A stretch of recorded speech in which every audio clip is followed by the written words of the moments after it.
Good evening, ladies. Any gentlemen? Some at the back. How are we? Nodding. Right. Okay. We're going to need a little bit more than this from you this afternoon. I understand probably some of you are a little bit exhausted, but we're going to be doing stuff on confidence. And what that generally requires is you doing things that make you feel uncomfortable. To me, that's my definition of confidence. So, how are you? Yeah, okay, good. All right, a little bit better. Hi. Good, yes, it's like there's humans in the room. This makes me feel so much better. Hi, my name's Harry. I work for Reed Learning. Let me click over to this bit. That's my name. So, a bit of introduction about me. As you can tell by my accent, I don't come from these parts. I was born in London, but I got kicked out. And I grew up in Australia where I studied theatre because I knew where the big bucks lay. And clearly that worked out wonderfully. So I studied theatre and then left Australia because I wanted to go travelling and I wanted to do different things. I felt that I'd lived a little bit too much of an easy life. Australia's a very easy life. You can be very relaxed, you can be very complacent, you can just get by. And I went to India and stayed there for a while and then ran totally out of money. And on the bones of my ass, I ended up becoming a Bollywood actor, which I then did for 5 years, just generally playing the bad guy and doing voiceover work, and nobody believes me over here. You've just got a really disbelieving look on your face. She's sitting there like, nah, yeah, this one doesn't get by me. No, it's true, I did. Is there anybody Indian in the audience? No? More folded arms. I can barely see you through the glare of the light. No, okay. So that's what I did for 5 years, and I really enjoyed it. I really liked it. But I felt that there was something missing from it, that I wanted to do something different, so I ended up becoming a trainer. But what I learned along the way about confidence was that it is more a behavior than it is a emotion or an intrinsic trait. You know, we talk about people sometimes in terms of, oh, they're a natural speaker, or that person's just a confident person. And do you know what I mean when I say that? We have this feeling like it's confidence is something I feel in certain situations. And I don't quite think that's right. When I was at university, played roles in a bunch of different plays, and I would notice that some of those roles would stick with me.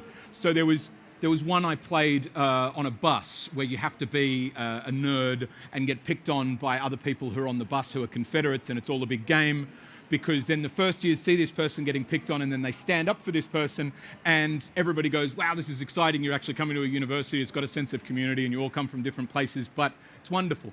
But playing that role wasn't wonderful. It was horrible. I would cower and I would shy away from people and I couldn't hold eye contact with them. And after doing that for a week, bus ride after bus ride, I felt that sort of stuck with me. And I would sort of notice, I don't know if you can notice when you're feeling that you lack confidence, people will come up and talk to you and they'll feel quite comfortable standing while you sit right next to you, and they'll sort of tilt their head on the side and do "oh" when they talk to you. And if you ever admit to a failing, they'll want to say something nice to buoy you up. And I don't know, I didn't like it. So the rest of the journey was this discovery of what does make me confident. What are the behaviors that I've got when I am confident? And that's kind of what I would like you to do for yourselves today. So could I hear, part of this interaction is I would like to hear from you what you consider confidence to be for yourself. What are the things that you will do once you're confident? This is an actual question, this is not television. Do you have an answer? You're giving me that look like, please don't ask me. Oh my God, he's asking me.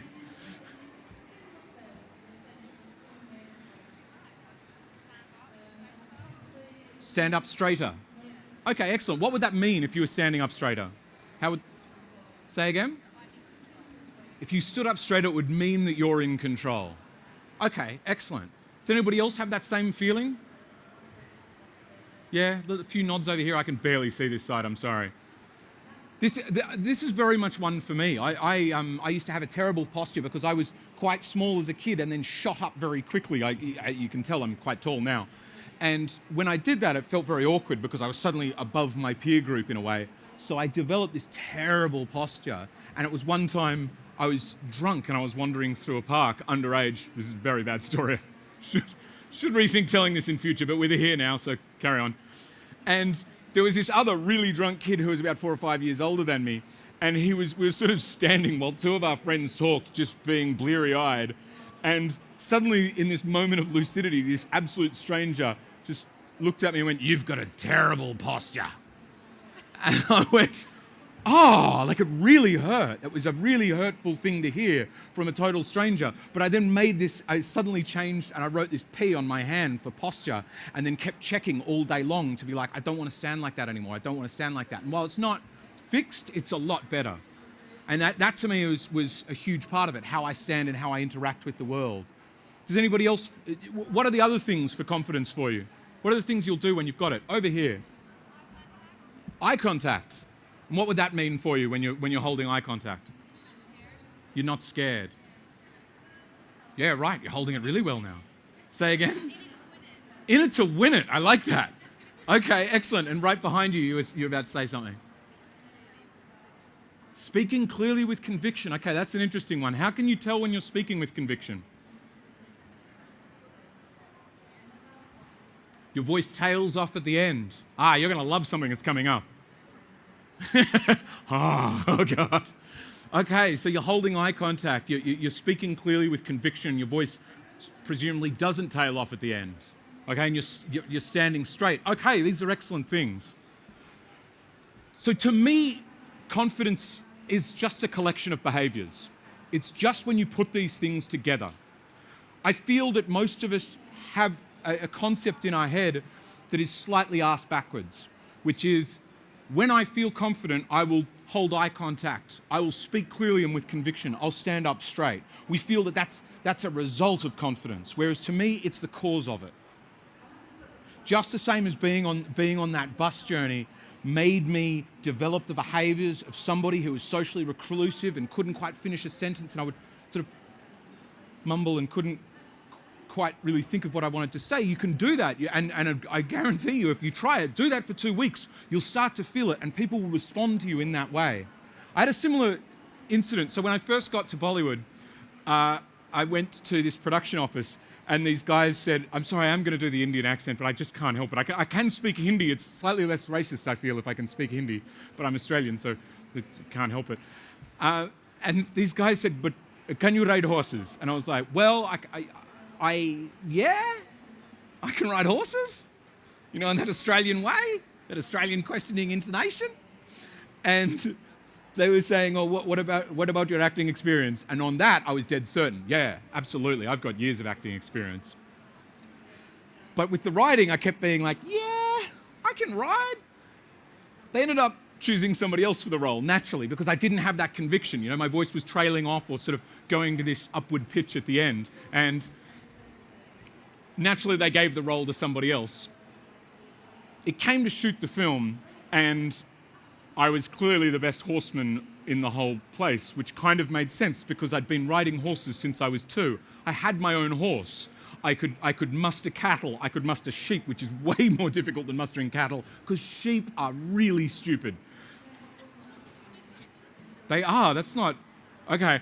I would do show jumping, I would do cross-country jumping. I knew how to ride horses, but I couldn't tell them that. So they picked somebody else for the role, and I came there and I met this guy, and they were all standing around watching him on a horse going, "Oh." And I said, "What?" And they said, "Well, he told us he was 5'11", and he told us he was good at riding horses." And I was like, "Well, that guy is about 4 foot nothing." And I went up and talked to him, and I said, "Hey, mate, do you have much experience riding horses?" And he said, "No, I've just had about 2 weeks lessons." He'd been flown over from the UK. And I said, "Well, what did you say when they asked you?" Because they asked me about 18 times whether I could ride horses. And he said, "Well, they asked me if I could ride horses." And I said, "No, but I'll learn." I was like, that's a great idea. That's a really powerful way of going about it. So they put him in a scene, and he's going out to ride this horse through an archway. And he's got to fire a gun from a horse. And I've never fired a gun from a horse, but I have cracked a stock whip. And what you learn about cracking a stock whip is this is going to be relevant soon. I'm going to make sense out of all of this. I promise you. When you crack a stock whip over your head, you make sure the report, where the tip of the whip breaks the sound barrier, is out to the side somewhere. Because then if the horse shies, it's jumping sideways and you can stay on it. Okay? So usually out to the sides or behind you. But what he did, because he'd never cracked a stock whip and had 2 weeks of horse riding lessons in Hyde Park, was lean over the horse's head and put a gun between its ears and then fire a blank, which naturally freaked the horse right out, and it bolted. It threw him off. He smashed into a brick wall and then landed on this sort of stone wall in this old castle and landed on the ground and got up, and somebody sprayed water in his face. I don't know why that happened. But then he quit. He was like, I'm done with this. This is ridiculous. This is totally unsafe. I'm not having anything to do with this. So he quit, which meant that the last 2 weeks of footage they'd filmed was now pointless. There was no use for it, which meant they'd wasted all of that production budget, which meant the financiers of the film then pulled out, which meant the whole film melted down. Everybody was out of a job. We didn't get paid. We actually got held hostage by these guys drove trucks in front of the hotel and wouldn't let us out until they got paid. And then the producer at some stage jumped out a window because these guys turned up and asked for their money back. It's horrible. This guy lost his ability to walk, and this whole film collapsed, and my film career was pretty much over before it began, all because I couldn't speak with conviction about something I knew to be true.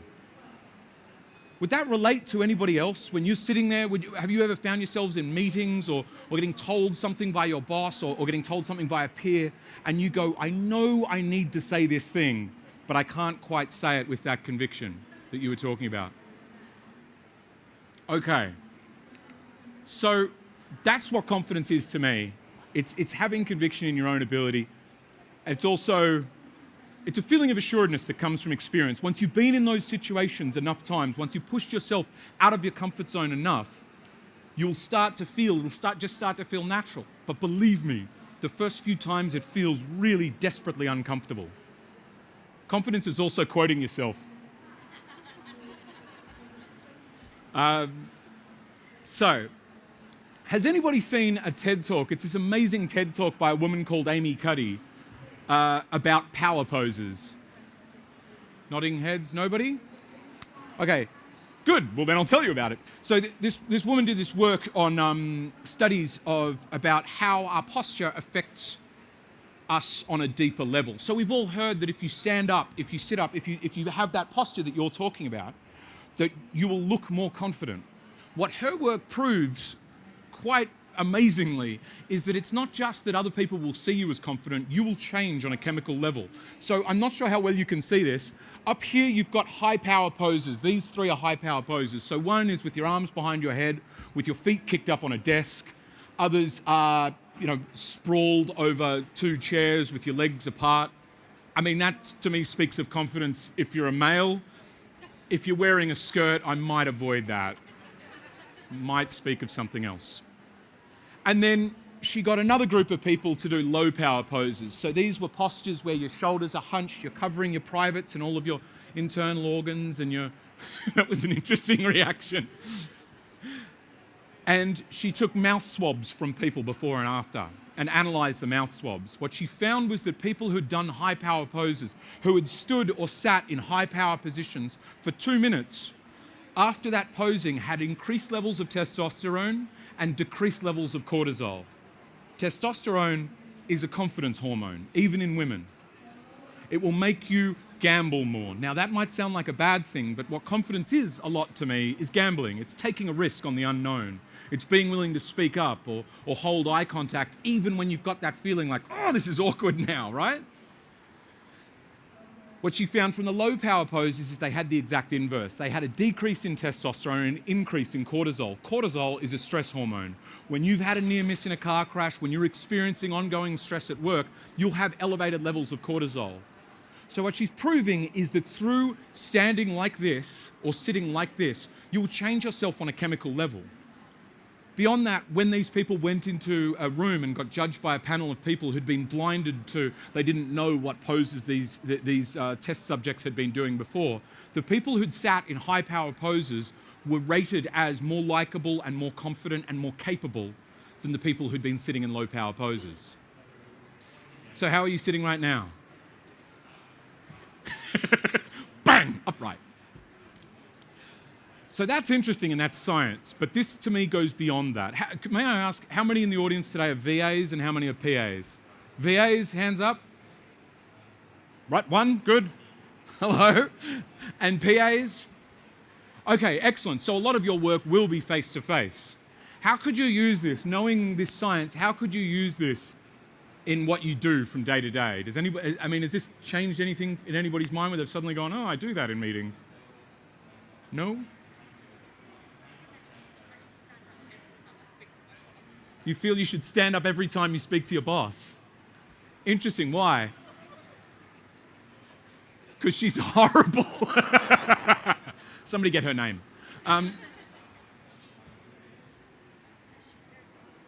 She's very dismissive in what way?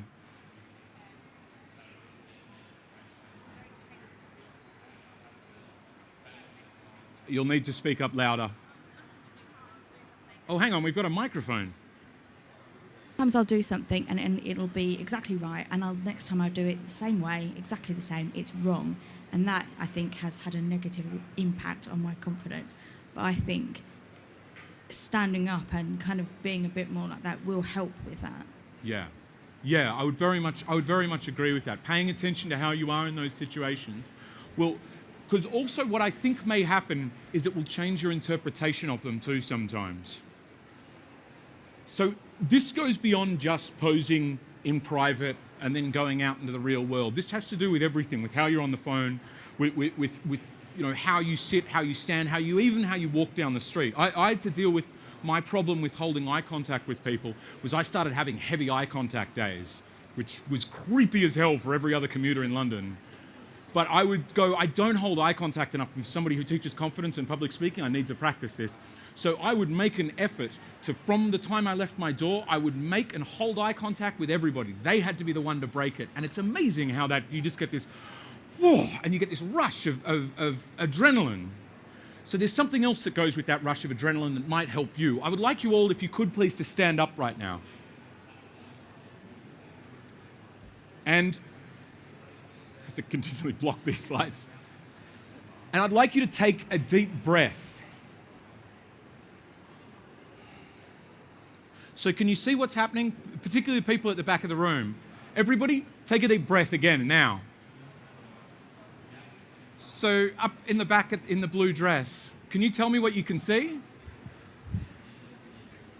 Yeah, all the shoulders are rising up. So these are your accessory muscles of respiration. They are your sternomastoid, your scalene. I can't remember all of the names of them. It's not my job. I used to be an actor. But these are muscles that lift your shoulders, okay? And you will all, trapezoids will also be a part of it. You'll also have intercostals, these muscles that will have inspiratory ones up here that will close your ribs together, and the ones that exhale will be down here. But what you're doing when you raise your shoulders like that to breathe is you're using what in my opinion is the wrong part of your lungs. This is the part of your lungs that has been designed through evolution to be used in fight or flight situations. So if you think now about something that stresses you out, take with me, come on, take a few breaths with me. Take a few deep breaths and think about some problem you're facing at the moment, right? Some really annoying person at work or situation you're stuck with, or it could be something at home. I'm not going to ask you to tell me what it is, so feel free to pick a big one. Take a few more deep breaths. How do you feel? Sorry? You feel good? Okay, interesting. That was the opposite of what I was looking for. What else? Sorry? You feel relieved. Okay, this is going the opposite way to how I expected. Other people feeling good and relieved. How are you feeling? You're shaking your head, Lindsay. Sorry? You're feeling more on edge.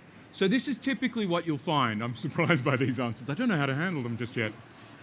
But what you'll find, particularly if you take a lot of deep breaths in this way, is it will disturb your pH balance of your blood. So you'll get more oxygen into your lungs, which work quite hard to maintain CO2. None of this is going to be in the test. And by that disturbing of blood pH, your hemoglobin will develop a higher affinity to oxygen. It will grab oxygen molecules and it won't give them up. So when they get to your brain won't get them, which is why if you take a bunch of deep breaths in a row, you'll start to feel dizzy. You won't have access to those higher order reasoning skills. And that's probably when you'll start to get stressed, when your boss starts being horrible about something and you're sitting there thinking, it's exactly the way I did it last time. So what I want you to do instead is put your hand on your stomach and push out, push your stomach out, your belly out as you inhale. Okay? You don't have to make it as obvious as I am now. You can still look like you're not pregnant. People aren't going to give up their seats to you on the tube. But what you'll be doing when you breathe to down here, particularly if you breathe slowly, is you're adequately oxygenating the blood, but you're also maintaining that balance of CO2 in your lungs. For those of you who are feeling on edge, keep breathing like this for a moment. Slow it right down. And tell me how you feel now about your problem. And I'm also curious to hear, slow it right down and breathe to your stomach. Have you got that? You're looking confused. Are you just concentrating? How do you feel now? More relaxed. Okay, so you felt calmer before, but you feel more relaxed than that? Okay, all right. Good, we're back on track. How's everybody feeling with that? Do you get what I'm talking about? This. Okay? The next point about confidence to me, you may sit down now if you like,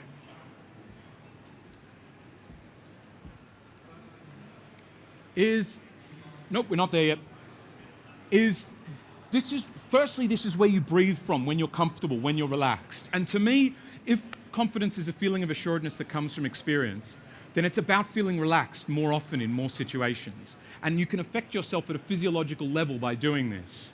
It won't fix it for you. The thing that'll fix it is pushing yourself out of your comfort zone. But when you're out of your comfort zone, this can help. What also to me speaks of confidence is the way you project your words. So as you sit there, slide your bum to the back of your chair so that you're sitting relatively upright. Put your fingers like this on your stomach muscles, please. And then make a psh sound. Psh. Can you feel what you want to feel is your stomach muscles go and push out? Yeah, you're nodding. Okay, so you can feel that. You want to feel your stomach muscles go to push out that sound rather than okay? Because this, speaking from the chest, and if you know when somebody's really stressed, did you ever used to get, I mean, here I think you call them relief teachers. We call them fill-in teachers. I'm not sure what we called them in Australia. But you had somebody come to the classroom and say, "Now, children, I need you to pay attention." And you'd be like, "We are going to eat you for breakfast. You are going to be in tears by the end of today." But when you speak from down here, I'm sure you can think of people that speak from down here, or even when you do, possibly when you're really pissed off with somebody. This is where you speak from. Do you agree with that? You've got a very thoughtful nod going on. Do you want to share that with us? Okay.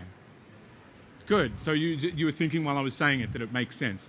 This is where you breathe to when you're relaxed. And so this is the voice, this is the commanding voice that you can use when you don't want to trail off at the end of sentences. And also when you speak like this, you're going to stand up straighter because it will be engaging your core and working more of this area. But you'll feel more comfortable and people will just respond. The moment they hear you with that voice say, "No, I've got too much on my plate. I can't do that at the moment."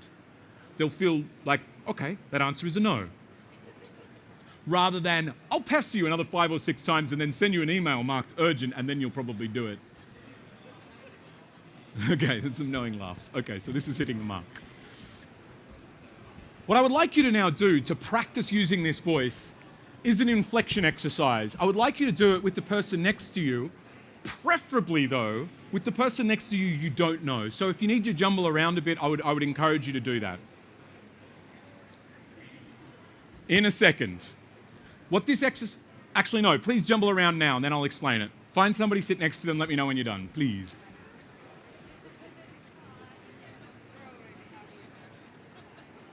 If you can't find a partner, you can find, you can form up as a 3 because this can be fascinating to watch.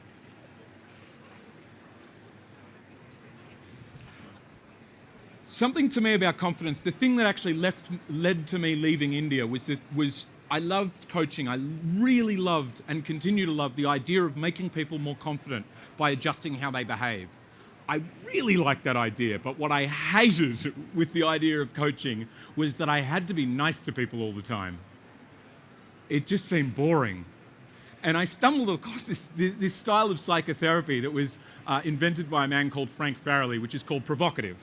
And the idea is that you challenge people, you push them out of their comfort zone, you tease them a little bit in a friendly way, because what you typically find is that we become more assertive when we're challenged. You're nodding, you would agree with this, yeah?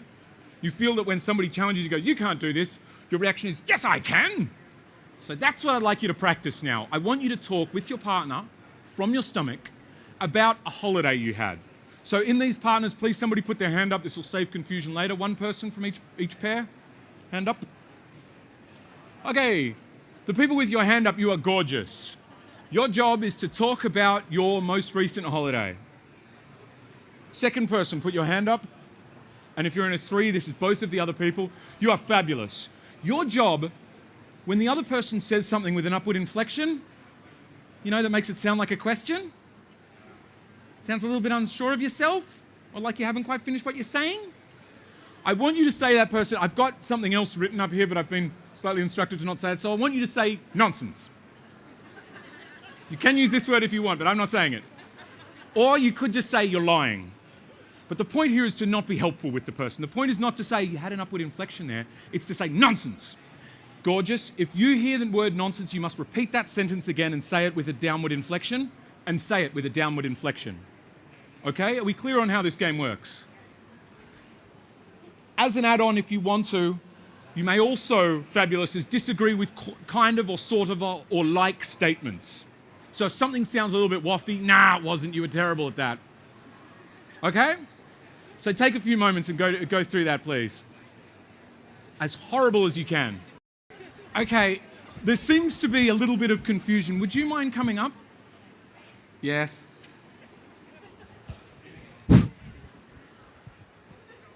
Round of applause.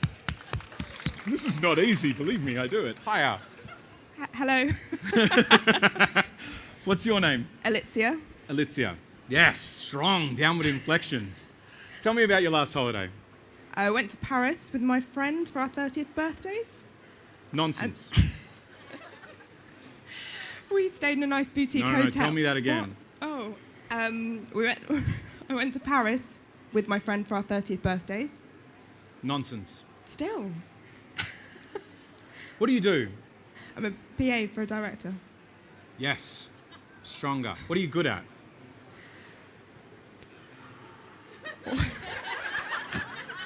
This is always the one that gets English people. It's like being in an I can't interview. just tell you. What are the things you're best at? Not public speaking. Nonsense. Go again, say it again. What, not public speaking? Go on. Yeah, I know this is very awkward. My job is to make people feel awkward. What bit do you want me to say again? Not public speaking. Not public speaking. Yeah, no, you just copied me. What else are you good at? Organising and... Nonsense. No, Go again. I know. Being organised. Can you hear the difference there? Can you imagine how the effect of those two if you're in a job interview? Does it feel different to you? Alicia? Perfect. Yes, it does. Yeah. Okay. It sounds like I believe in myself rather than... Yeah. I So just what else sound are you good unsure. at, Alicia? Go on. So awkward. Yeah, I know. Events planning and management. Good. Did you like the way it went up and then Yeah. went down? It's what's called a floor holding upward inflection. What else are you good at? Diary management. Yes. Okay. What? Hang on. Yes, you may. Thank you very much, Alicia.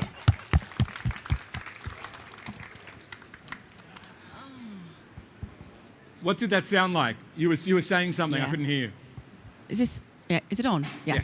Yes. No, I can understand completely what you were saying, because every time you said the nonsense word, I can see why you said it, and then when you changed it, I can see it was perfect. So now that I've seen that, I can see what you're trying to get out of the exercise. We were a bit unsure to start with. Right. Okay. Excellent. Good. Thank you for letting me know that. You're welcome. So now I'd like you to switch roles. So now, gorgeous, it's your job to say nonsense to somebody. And I want you to be brutal. Anytime you hear anything that sounds vaguely unbelievable or not very impressive, nonsense. And get them to say it again and again, because I'm sure you'll realize when you start saying this that it doesn't just sound different, it feels different. Would you agree with that, Alicia? Nodding head. Okay. So, switch roles, go again.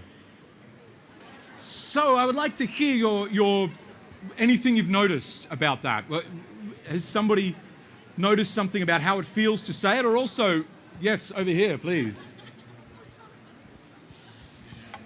We were just talking about holidays and things, and I asked her something, and we were going up and down, so I asked her something that she was good at, and she's like, what did you say? Diary management? Forward thinking. And I said, something that you lack confidence that you could do better at. And what did you say?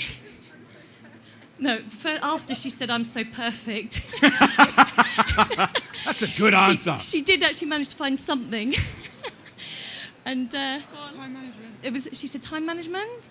So it was interesting. The thing she felt confident, good answer, and then the upwards inflection on something that she wasn't so confident about. Yeah, right. So it really seeps out, doesn't it? Once you're feeling this thing, you can try and say it, but unless you're really paying attention to that inflection, it will seep out. Like in an interview, it's just words. You're answering what they... Start again. Sorry. Like in an interview, you answer a question how you think they want you to answer it, rather than actually believing that I am brilliant at time management or something. Yes, absolutely. So the trick for me in playing this is to edit yourself in real time. To find those moments, if you're in the middle of a meeting, and it will sound peculiar if I say it now, it will sound peculiar if I say it now. But you'll find that in reality, it actually doesn't sound that strange to say to somebody, yeah, I'll get that to you on Friday. I'll get that to you on Friday. It doesn't sound that strange in settings because when we're presenting, it's not the best thing to repeat yourself or say and or sort of have a recursive discussion. But in reality, we do speak that way quite a lot. That's an excellent way of training yourself out of these upward inflections. The other option is to stand, if you've got that job interview or you know you've got to go into a meeting and deliver some fairly impactful statements, is to practice them and play the nonsense game with yourself. To stand there in front of a mirror or something and say a line and listen to how it sounds, but also how it feels. Did people feel that it felt different when you spoke with an upward inflection versus a downward inflection? Yes? Just general nodding? Please. I also noticed that when it's words that the person likes, food, wine and beach, it naturally went low. Yeah. It was just fascinating to notice that. And this is to me, thank you very much for bringing this point up. These things are natural to us. When it's something you know, exactly as you were saying, or something that you like, that you feel down here, this is where these good feelings come from, we will speak in this way. And that to me is what, to go back, the work that Amy Cuddy and a lot of other people who work in this field that they call embodied cognition are finding, which is we used to think it was cause and effect that went one way, but we're now finding it's cyclical. It goes the other way around. So that if you're speaking about something, so if you're speaking in a job interview about time management and you're not sure about it, that to me is sometimes symptomatic of the fact, partly that you're not sure of yourself because maybe you're not that good at it, but partly also probably because you speak about yourself in those terms. I mean, is anybody the kind of person that says, oh, I can't sing, or I can't do accents? And what do you do? When do you say those things? It's right when you've got an opportunity to sing or speak in an accent, right? So right when you could be actually practicing this skill and getting better at it, you're giving an excuse. And that to me is the thing that I think is best to change.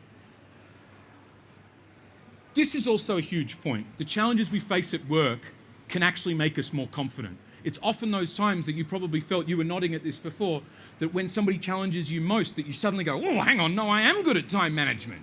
It took someone telling me nonsense to make me feel more certain of myself. And that to me is also a strong point. It's good to challenge people, particularly people around you who suffer that vacuum of feedback. Those people who are higher up, so high up that nobody tells them when they're being an idiot. Tell them they're an idiot.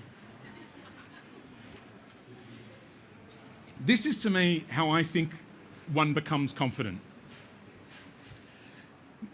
And they're separated out. What we really want to affect here, you'll get these slides later if you can't read it so well. I can see some people squinting. What we really want to affect is the bottom level, our feelings, but it's quite hard to change how you feel. It's difficult to deliberately be happy.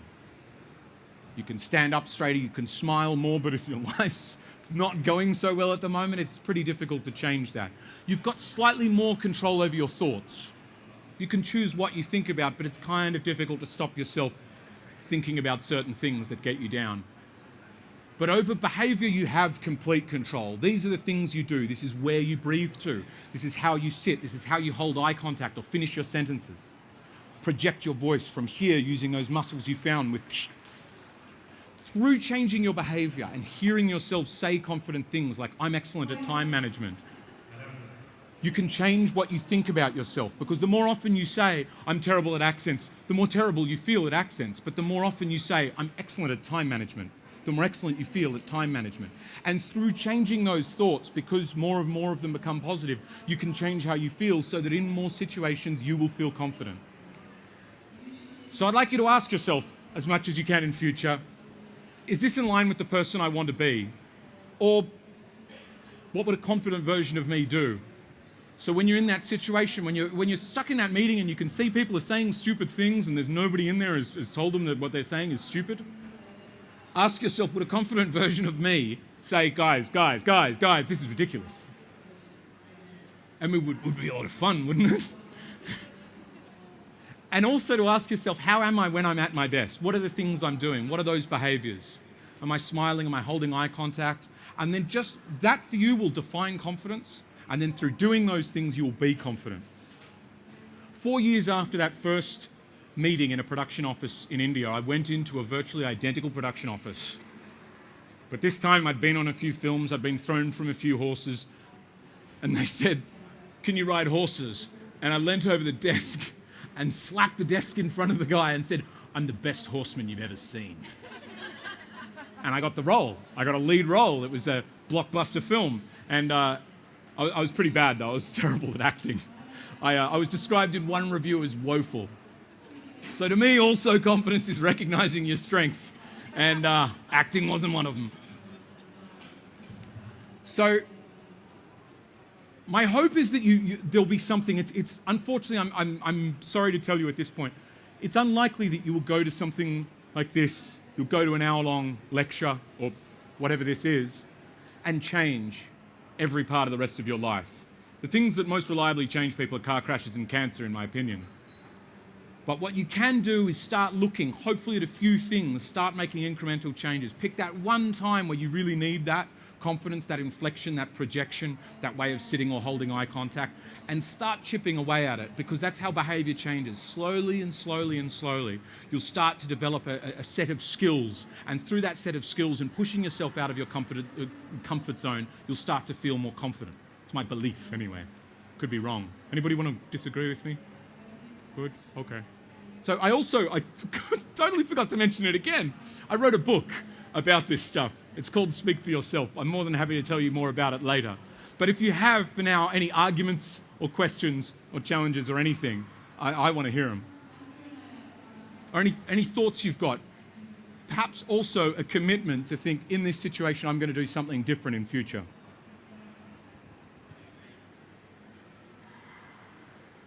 Anybody? Bueller.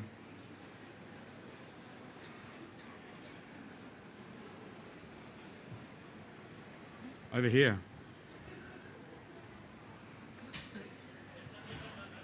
You said that challenges at work can make you more confident. Yeah. I find I go the opposite. Okay. Tell me about the challenges. Would you be willing to share one of them? Yeah, working with one of my teammates, I decided that we needed to create a form for travel requests. Mm-hmm. And so I'd done it, and every little thing that I put on this form he challenged, and the more he challenged, the more closed in I got, and in the end I just said, okay, it's rubbish, we won't use it. So I lost all my confidence in my idea. So is there a point where challenges can have a negative impact? I think they can, and I think it's got a lot to do with the intent with which they're meant. My feeling is that you sitting next to one another were saying nonsense to one another with love, for want of a better word, and positive intent for another person. I think there can be situations at work where you'll be challenged and there won't be that positive intent for you. And they can be more difficult, but I think it's also got to do with how you respond. It's sort of, are you getting bent and bent and bent, or is it getting so much that you get broken? And undoubtedly that can be the case, that you get pushed so far that you break. But then to me, it's about getting back up again and what you do with that situation. What I would say about those situations is be careful with how you reflect on them. Because there'll sometimes be places where you'll work where people will just be horrible. They'll just be horrible people. And you can't do anything about that short of getting a new job. But when you reflect back on that situation, the stories you tell yourself will make a difference. So if the story you tell yourself is, here's this time I tried to do something and somebody thought I was an idiot and then it failed and I gave up and this is a story of my failure, then that, absolutely, it's a negative, autobiographical memory to carry around. Whereas for me, the example of ruining a film and costing a guy his ability to walk, I was going to carry that around as a bad story of this time where I couldn't convince somebody of my abilities and it cost me this and I would have, gone on to bigger and better things and it would have been amazing. But I phoned my dad up and I told him about it and he said, Rold, I don't know why he calls me Rold, it's not my name. It's not a joke, he calls me Rold. He said, Rold, a disaster is just an adventure misconstrued. And that to me was quite important because then I suddenly looked at it and I went, okay, well, what are the skills that I got from this? What are the resources that I must have had to be on the other side of this? What are the resources you got from dealing with that undoubtedly difficult situation that you now are better for now on the other side of it? I'd invite you to think about it. They must be there. You turned up here, you're still around, you're still doing, in essence, the same work, I assume, yes? Yes. So you've stuck with it. I'd invite you to look at that. I'm sure they'll be there if you let yourself look for them. Thank you very much for saying that. Anybody else?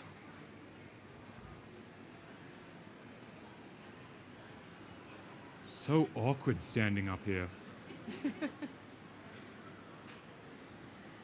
Can anybody please just make a commitment about something like, oh, I know where I'm going to use some of this. I know where I'm going to inflect my voice differently or speak differently.